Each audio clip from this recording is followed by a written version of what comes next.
Hi and welcome to another yin yoga practice. Today with me I have Deepak. He's going to be practicing with me, and as you can see our mats are placed in different positions, so you will have different perspective of the postures and also different expressions of the same asanas in different bodies.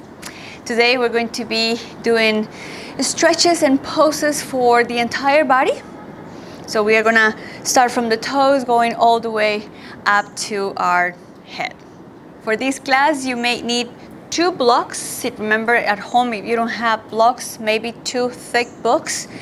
You may need the props, you may not, but I always want to give you some heads up so we have everything ready, and a bolster or a pillow or a cushion.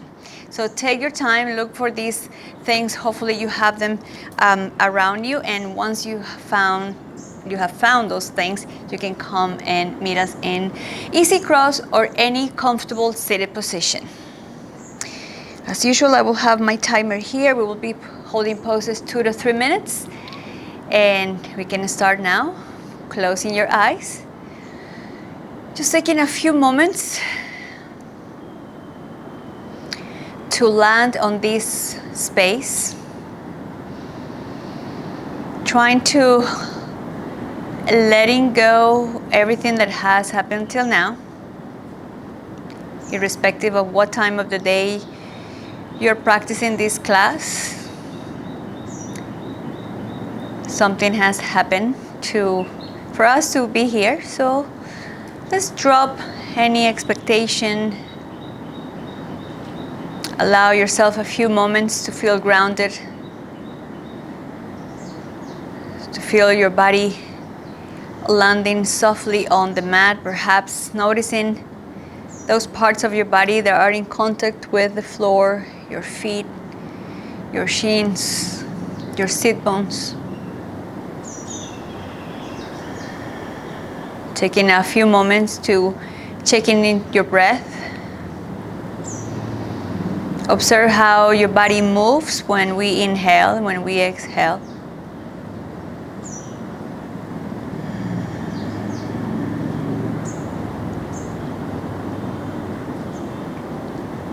Without changing anything in the breath, just being aware of how much time it takes us to inhale and how much time it takes us to exhale, and perhaps even them up.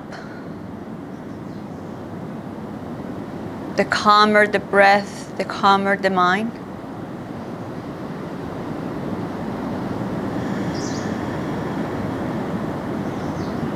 A few more moments in this internal scanning.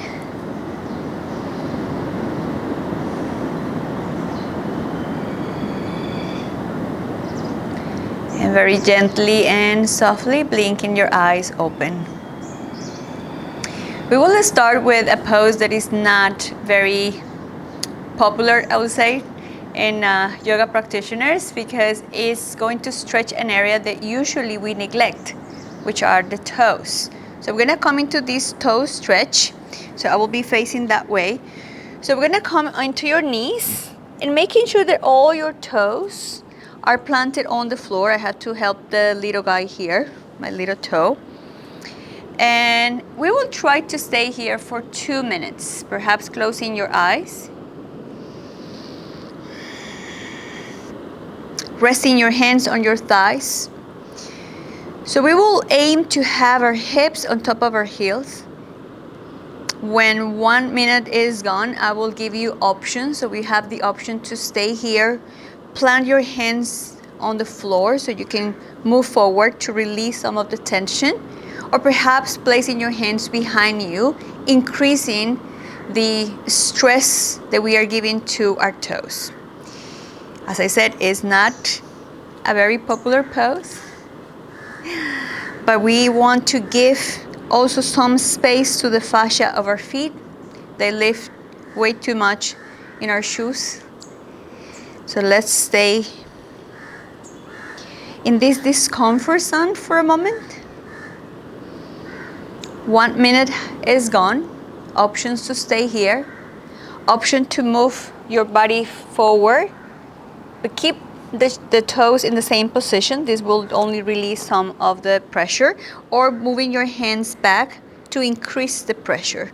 So choose what option suits you better, and then stay there for the remaining time of the pose.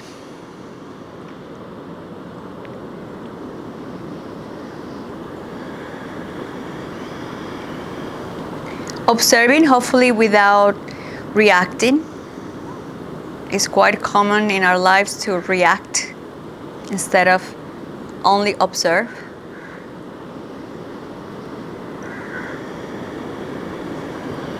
We have only 10 seconds to go.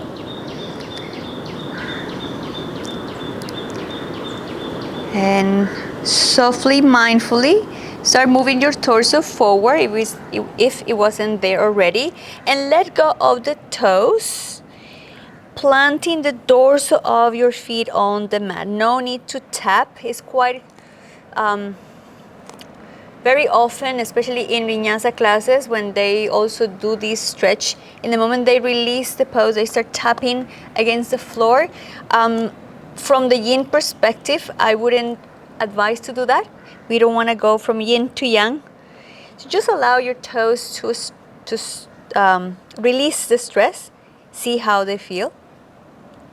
And perhaps now coming just for a little bit into antler pose, sitting. So now your toes, you are on the dorsal of your feet, and sit on your heels. Yes, antler pose. Just to stretch your quads for 2 minutes, keeping your eyes closed, going back to your breath, and observing if your toes feel any different from the toes stretch, the previous pose to this one. I'm pretty sure they do. See how that feels, how that change in your body. And we're gonna start moving the poses, the stimulus, the stretches from the toes all the way up to our legs, to our torso, our arms.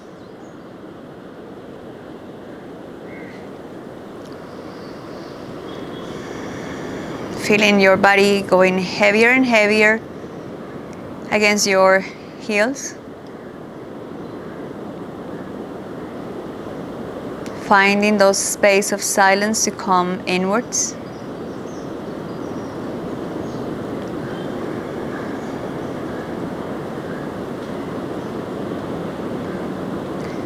Observing how time and gravity takes you to deeper layers of the posture, how we start sinking down onto our heels.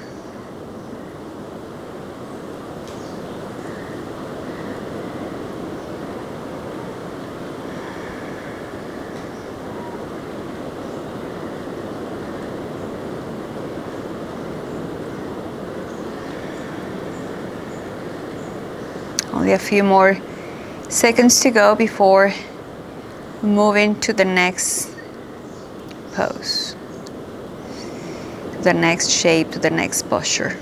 Good. So start moving your torso forward, coming into tabletop, pausing here,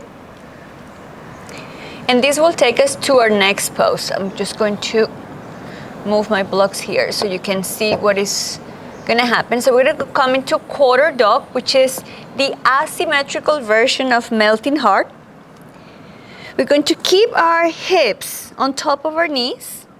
We're gonna walk our hands forward, as far forward as they will go, but we're going to bend the right elbow. So we're gonna flex the right elbow. So we're gonna keep the left arm in extension, and we're gonna drop the forehead on the right forearm. So it's the asymmetrical version of the melting heart pose.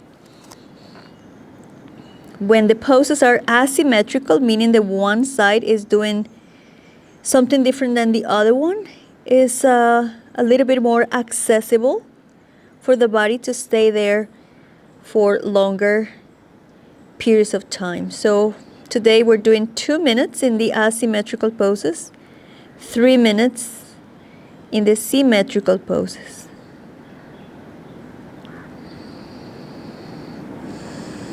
This is a great way to modify when we are doing the puppy pose, the melting heart pose.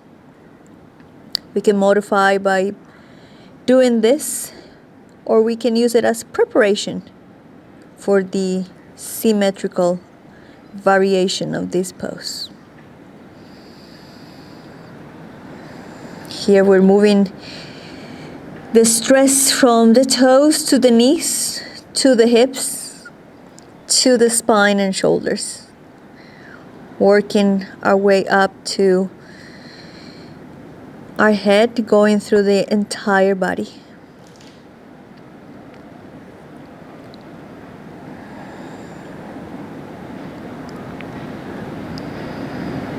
Trying to find that comfort in the discomfort zone, either in your physical or mental body, and stay in stillness.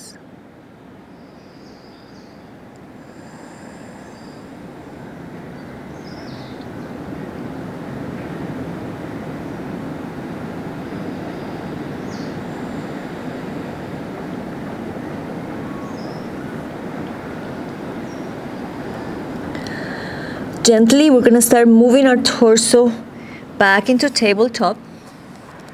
Pausing for a moment in tabletop to observe, to feel, to be,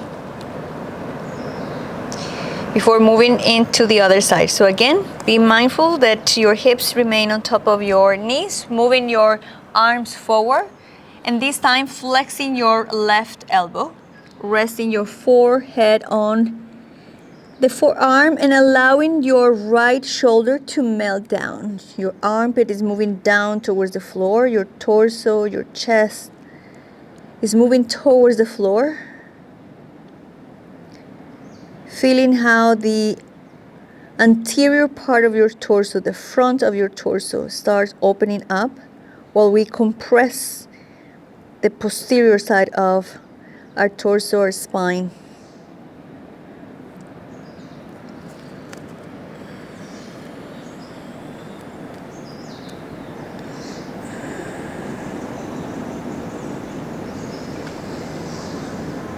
Going back to your breath if you find yourself wandering around. See if you still have that steady, equal inhalations and exhalations.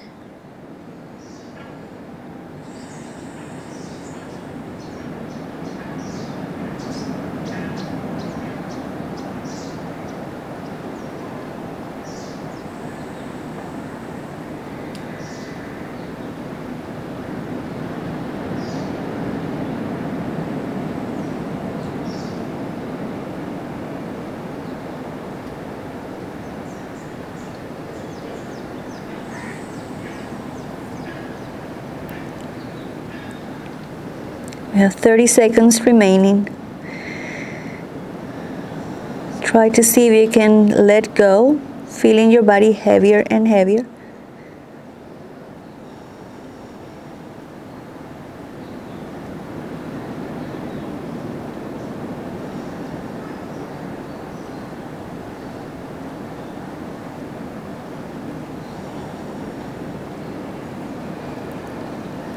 And we're gonna start moving the body back up into tabletop. Using tabletop only to transition, pausing for a moment here.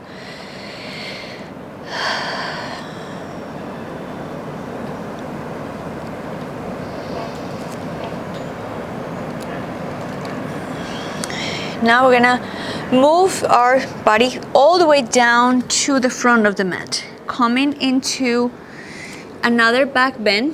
Options for this back bend, either we stay on our elbows for Sphinx pose, or we can actually come onto our hands, coming into seal pose. 3 minutes in any variation of the hands. The closer the hands to your body, the lesser the stress.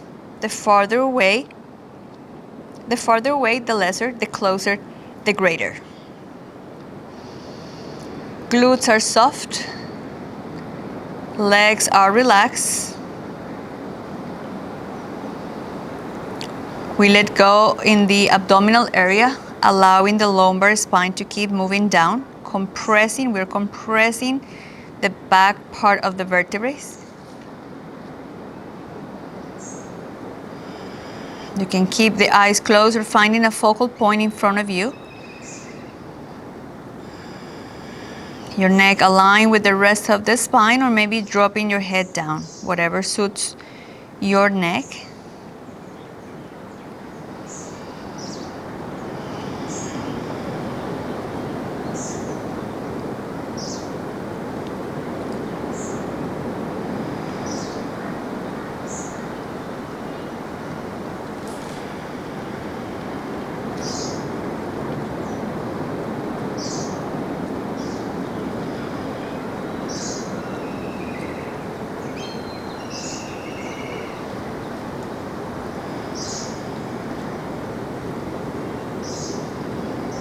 Always in asanas, when we practice them in a yin way, I invite you to observe, to feel, to see if you can notice that moment when your body opens up and you move further.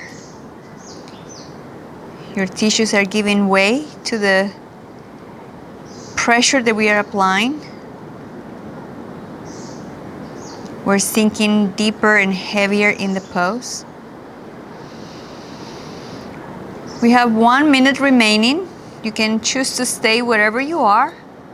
You can choose to change either from seal to sphinx, or even from your elbows to your hands, coming back into the other version of the pose.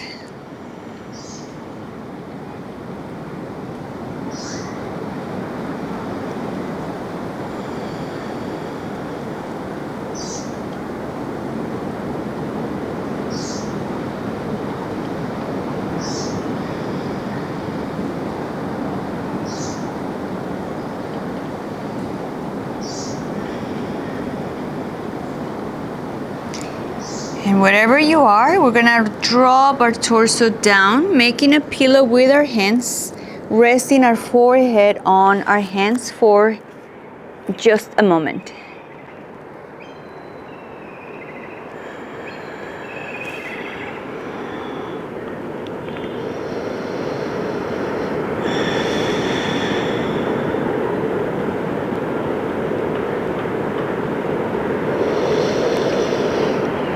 To transition to the next pose, we're gonna shift our body up into tabletop again.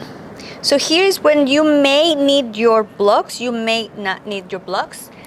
Just in case, have them in the front of the mat. We will be practicing baby dragon. With your hands are going to be planted on the floor. So maybe you need some support. The blocks will help you to elevate the floor, so you can use them in any height that you may need. So from tabletop, let's move the right leg forward. For this variation of dragon, you want to keep your knee on top of your ankle. We have variations when you actually have your knee over your toes. In this occasion, let's try to keep it in the same level. See if you need your blocks, in which height you may need the blocks to have your hands. And then your torso is softly resting on the thigh, and your legs, your hips, your left hip is coming down to the floor. As I said, just see if you need them. You may not need them, and just plant the hands on the floor. Whatever works for you to have your hands comfortably resting on something, either the floor or the blocks. And you can come all the way down to rest your head on your knees, closing the eyes, finding your way into this baby dragon, feeling the front of your left hip opening up.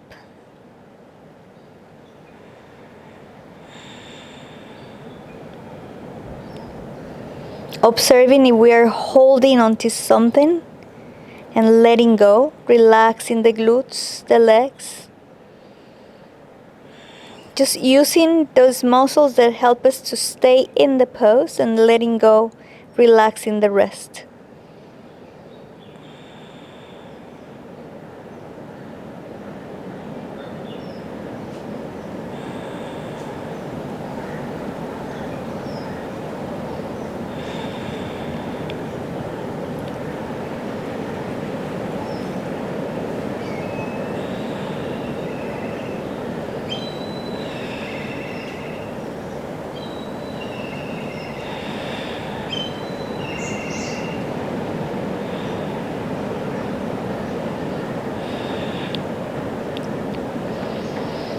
We have a few more moments remaining in the pose.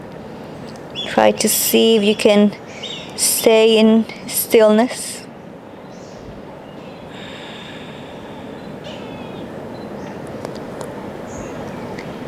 Gently, we're going to move the torso upright, but we're not going to change the legs.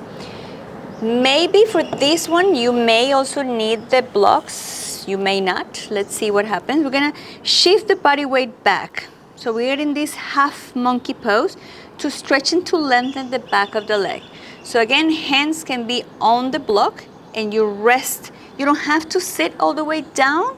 You just rest your weight down towards the left leg, or your hands are flat on the floor. So choose what you need for your hands.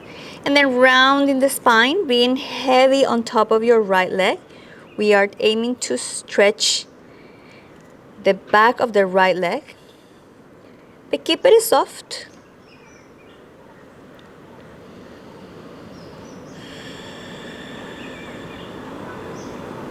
If rounding the spine doesn't feel good, that's why the blocks are for. You can use them to lengthen the torso.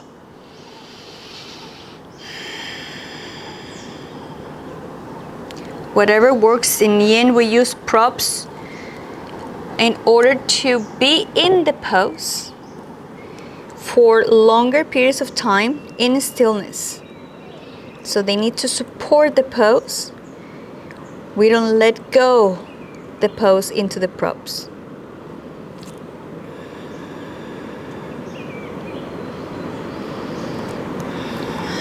Softly, we're gonna shift the body weight forward. We're gonna continue working on the right side, but this time we're gonna drop the knee down to the floor, coming into swan pose. So always with your right leg in front, your left leg is back. Moving into the swan pose, making sure that both hips are aligned. It doesn't matter if your right hip is in the air. Nothing is gonna happen there. So options to stay in swan pose with your torso upright. Options to go all the way down onto your forearms or all the way down onto your chest. Whatever variation works for your torso, for your hips, you are the owner of your practice. So see what works for you, and then we will stay in this yummy stretch a little bit longer than before, 3 minutes here. So find that pose that is going to help you to stay for a bit longer. Both pelvis in the same level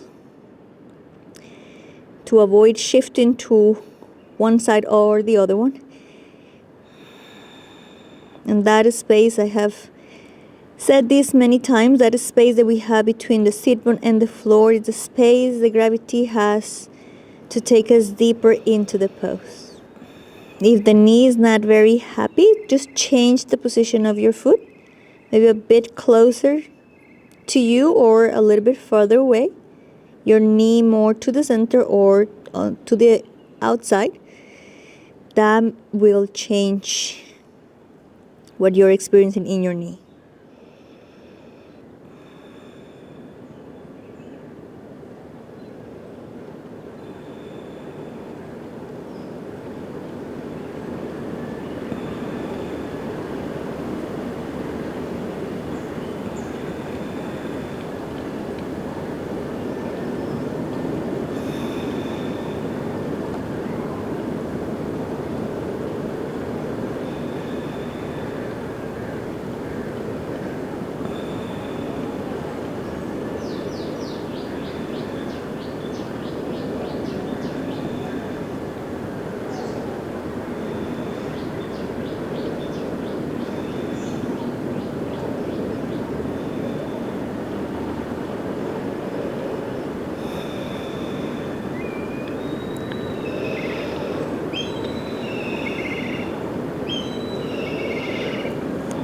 Remember, when we have options in the poses, at any moment, if you feel that you cannot be in stillness anymore, maybe changing the areas that are not exactly the target areas, in this case the torso. So if you are all the way down, maybe coming onto your forearms or keeping your torso straight,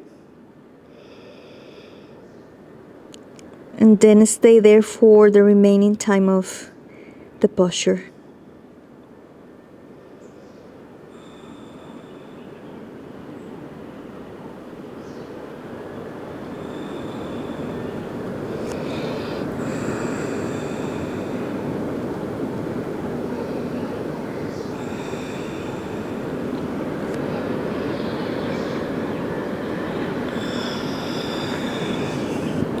Gently, using your hands, moving your body upright, and very carefully, because we have been working with this right hip for a while, move the right leg back, coming into tabletop, pausing into tabletop for a moment, just to see if there is any difference between one side or the other one.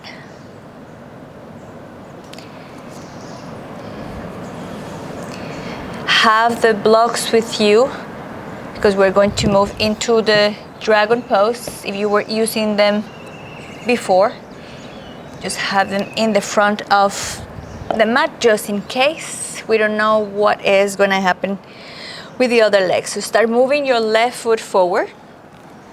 Again, keeping the knee on top of the ankle. Once we have the leg in place, see where you want to keep your hands, either on the floor or on the blocks. 2 minutes in this baby dragon on the left. Then the torso comes soft on the leg. You can keep your neck aligned with the rest of the spine, or you can let go the head. Maybe resting the head on the knee, or just hanging, using that traction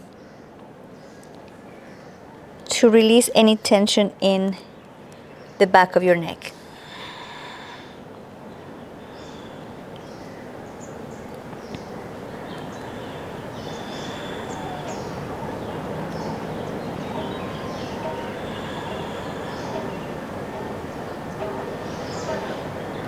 With every moment that goes into this pose, we feel the right hip moving lower and lower, taking us deeper.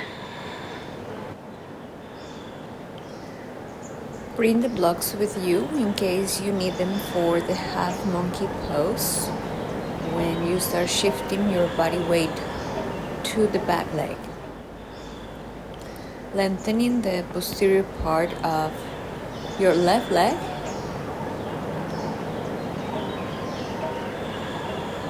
Keeping your glutes hanging heavy.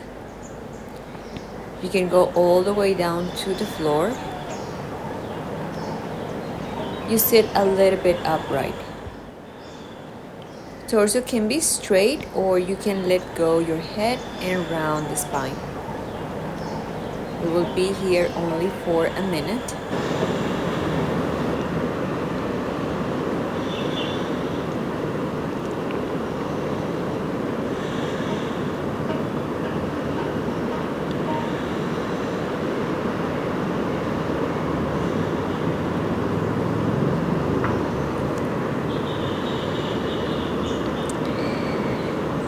Let's shift the body weight forward.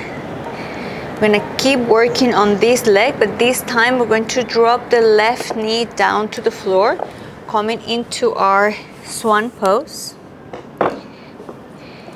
So the foot, make sure that is in a place that serves your knee, so you can bring it closer to your groin or away from you. Same with the knee, in or more out.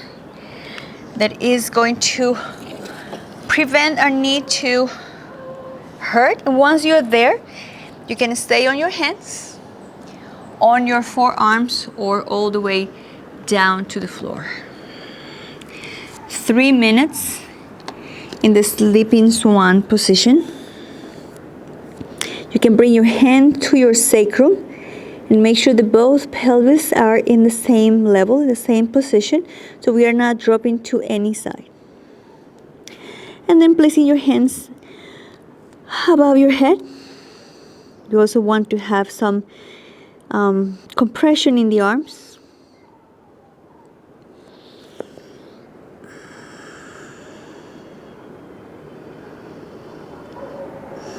Keeping the eyes closed, the attention in your breath, observing without reacting.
One minute is remaining. You can decide to stay where you are, maybe changing the position of your hands or your torso.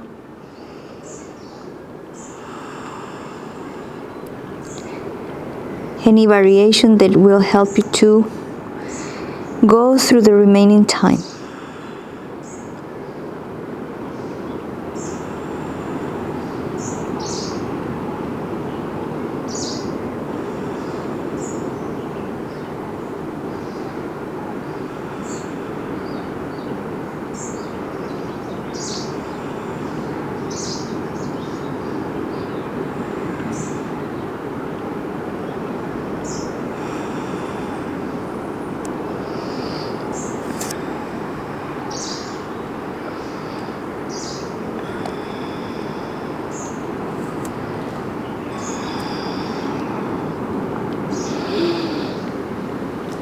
And very softly, gently, mindfully, bring your body up, stopping in the center for a moment, and now shifting your body weight to the left glute, coming to the next pose, bringing both legs to the front, extending your legs in front of you and allowing your legs to be soft. We're gonna drop the legs. Actually, we're not dropping the legs. They will drop alone because we're leaving the muscles relaxed, coming over the legs, coming into this caterpillar pose. Your torso can be rounded on top of your legs, allowing the stretch to travel from the legs to the spine and the torso.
Gently bring your body back up.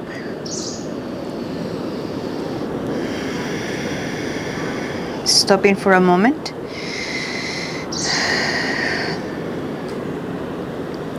From here, bring the soles of your feet together, making a diamond shape with your legs. Again, how far, how close your feet are is totally up to you. The closer they are to the groin, the greater the stress in the hip joint. The further away, the lesser the stress. You can keep them halfway. Once they're there, relax the knees, even if they're floating in the air, all good. And then keep coming all the way down towards your feet, rounding the spine, allowing the torso to be heavy on top of your legs, on top of your feet. Usually I don't drop my head all the way down. It doesn't feel good, doesn't suit my neck, but it is your practice. See if that suits you. Otherwise, you can keep your neck aligned with the rest of the spine. Softening your hips, your glutes, your back muscles. Perhaps your hands resting softly on the floor. We are not pulling, we're not pushing, we're not stopping. We're surrendering down to the floor.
Few more seconds.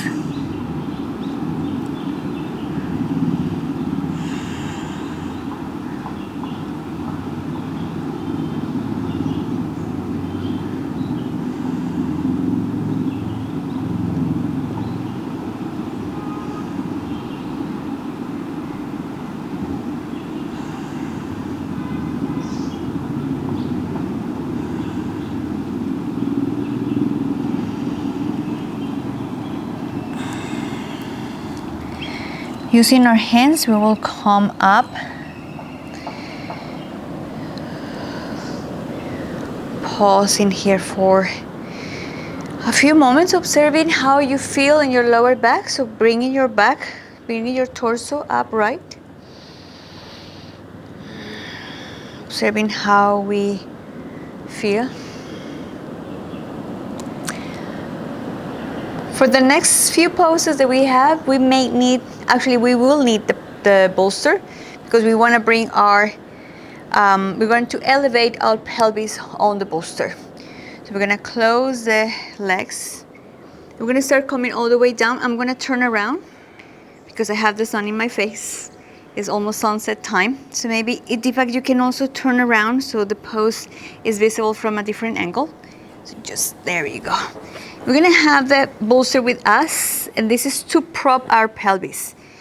So we're gonna have the bolster behind us, and you're gonna sit on. So maybe you can move more to that side so you have more space for your head. There you go. We're going to sit up on the bolster. This is one way to come onto the bolster. And then using our hands, we're gonna start moving all the way down onto the mat. Let me see if I can fit in the mat there. There you go. So gently start coming all the way down. Using your hands, keeping your sacrum on the bolster. Allowing your spine to go all the way down, and we're going to elevate the legs. This is a supported waterfall. It's a great way, a great pose to practice. Hopefully every day brings all the benefits of inversions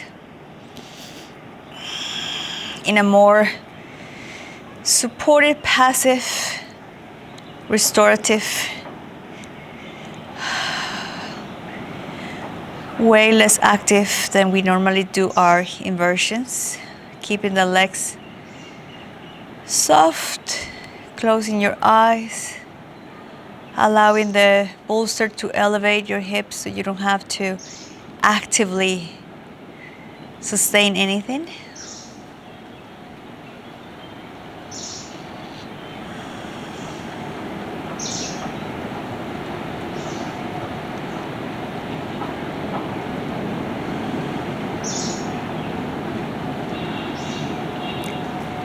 And I said that this is a great pose because all the inversions support our heart to receive the blood that went all the way down to our feet to come back, get nutrients, get oxygens, and go back out. So we kind of reverse the effects of the gravity in our legs. Support our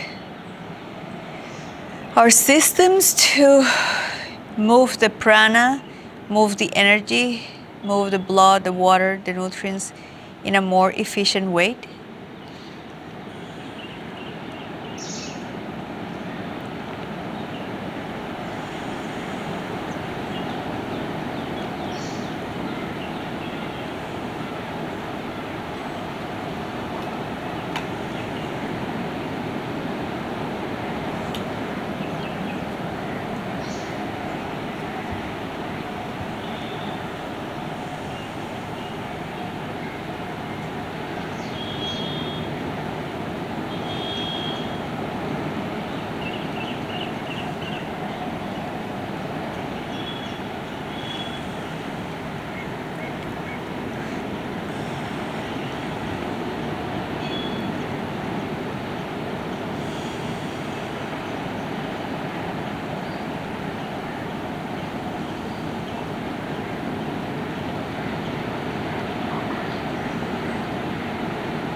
Let's keep the body exactly where it is, but gently bend the knees and start moving your legs down onto the mat. So options for supported bridge, you can keep the soles of your feet on the mat. That is option 1. Option 2 is to extend one leg.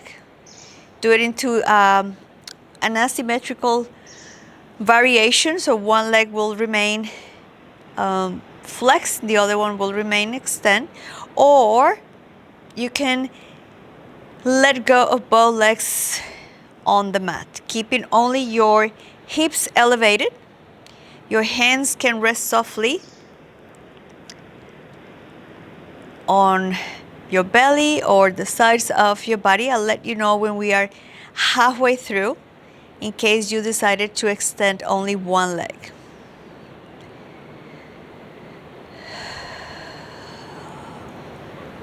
Let's use this pose to do an internal scanning, same as we did at the beginning, and see how you feel from your toes, your heels, the dorsal and the sole of your feet,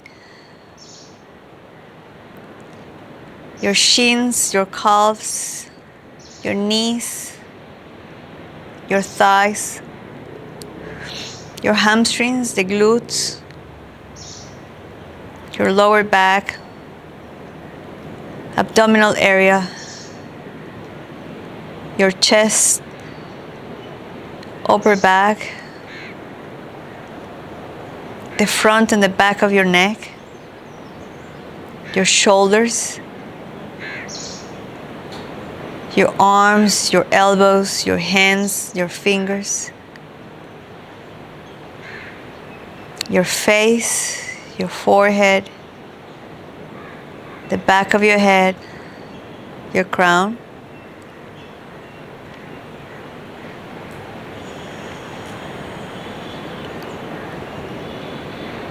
See how all these parts are feeling at this moment. If you are doing the asymmetrical option with one knee bent, this is the moment to change.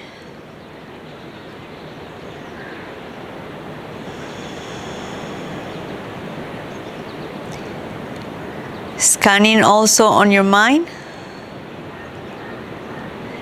See if you're gone from the practice or so you can bring yourself back here and now. This is the only thing that matters right now. Nothing else can be solved, nothing else can be ready, nothing else can happen. You're here, practicing, feeling, giving space to your body, so let's do that. So let's come back to the mat, to the breath.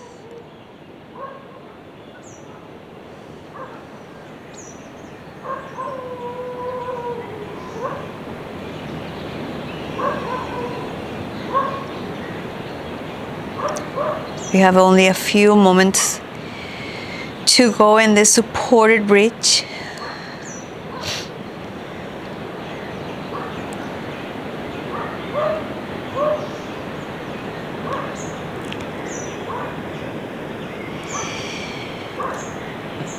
We're going to bend both knees. We're going to we're going to move our pelvis up just to release and let go of the bolster. So remove the bolster from underneath. Stop it here for a moment, maybe dropping the knees one against the other one, only to neutralize your spine, to allow the spine to come back to its natural shape.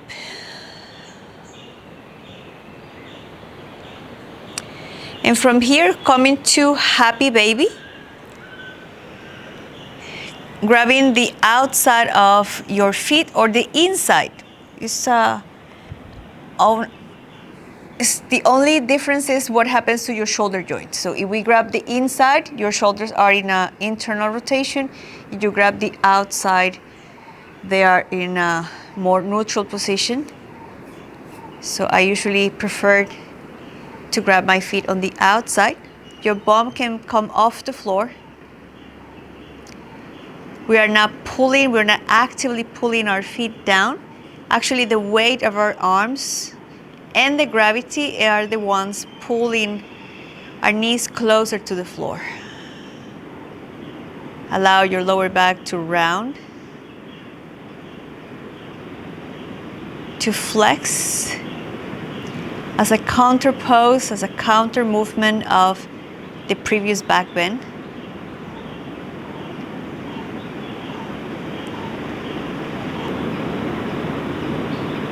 So feel how your body starts sinking down into the floor. Dissolving yourself on the mat, getting heavier and heavier.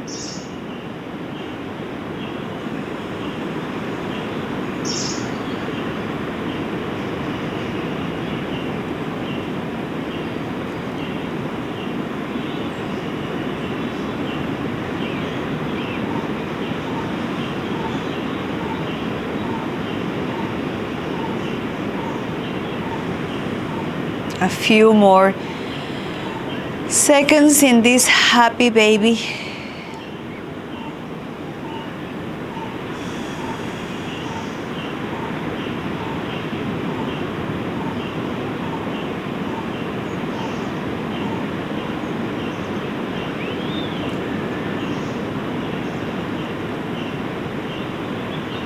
We let go of the pose, sinking the feet down, the legs down, all the way to Shavasana, opening your legs as wide as the mat.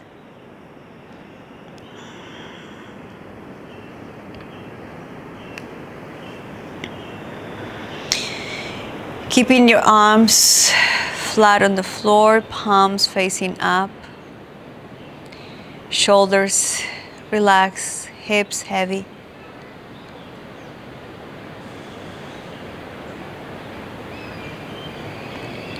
Your eyes are closed. Face is relaxed. The body is heavy.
If you have more time, you can stay here for as long as you can. Otherwise, we will bring some movement to the toes and the fingers, the hands, the feet, perhaps lengthening and stretching your arms above your head, lengthening your legs, flexing your knees and moving on to either side just to help yourself to move into a comfortable seated position. Finding your way up.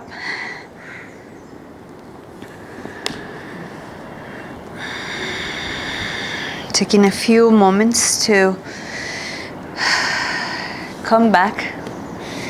So I always mention we are in this yin zone, so take your time before getting up, before continue with your day.